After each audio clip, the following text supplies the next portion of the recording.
Why, if it isn't my underclassman, Cyno. What a pleasant surprise it is to see you in Mondstadt during the Windblume festival. Greetings, Lisa. Though I'm sure you've been aware of my presence in Mondstadt for some time already. Oh dear, looks like you've seen right through me. But I was in no hurry. I knew we'd see each other sooner or later. Yes. It's just as Professor Cyrus said. Shared aspirations always have a way of bringing people into each other's orbit. He always has such a poetic way of wording things. I suppose that's the one respect in which I've taken after him. While in your case... Yes, it's his wit and eccentricities that have left their mark on you. I'm not sure that describes me very aptly these days, given that I'm now the General Mahamatra. Still, if we're going to talk about ways with words, I think my deadpan humor is far superior than our professor's. Is that so? Strange. I heard that you're just Cyno the Adventurer when you're in Mondstadt.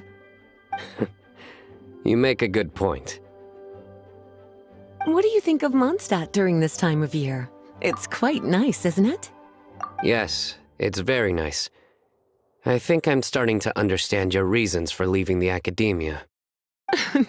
I've always prided myself on making wise decisions, and that was certainly one of them.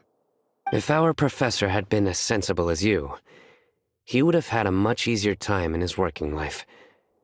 Being stubborn doesn't help anybody.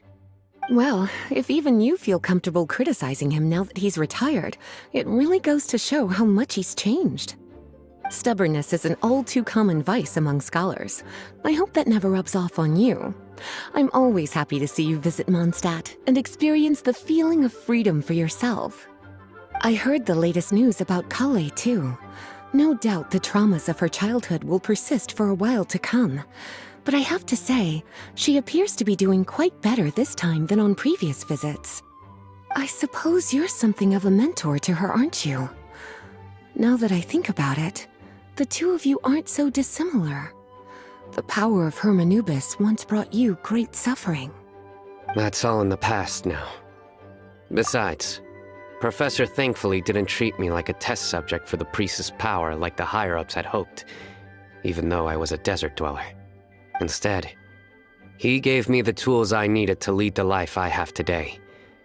He adopted me, educated me, taught me how to fit into society. I am very grateful to him. You are very gifted, and sometimes that can become its own curse. But he has reason to be grateful to you too. Without you as his son/student, he may have never changed his stubborn ways. As a fellow student of his, I couldn't be happier for the two of you.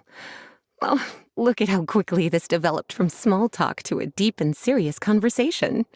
That's one thing I do miss about my academia days. By virtue of being another of his students, you were as much a part of Professor's family as I. It's perfectly natural for a daughter to inherit her father's conversation style. If you say so. I suppose that means I get to call you baby brother from now on. I'd rather you didn't. Yes, there's the baby brother I remember.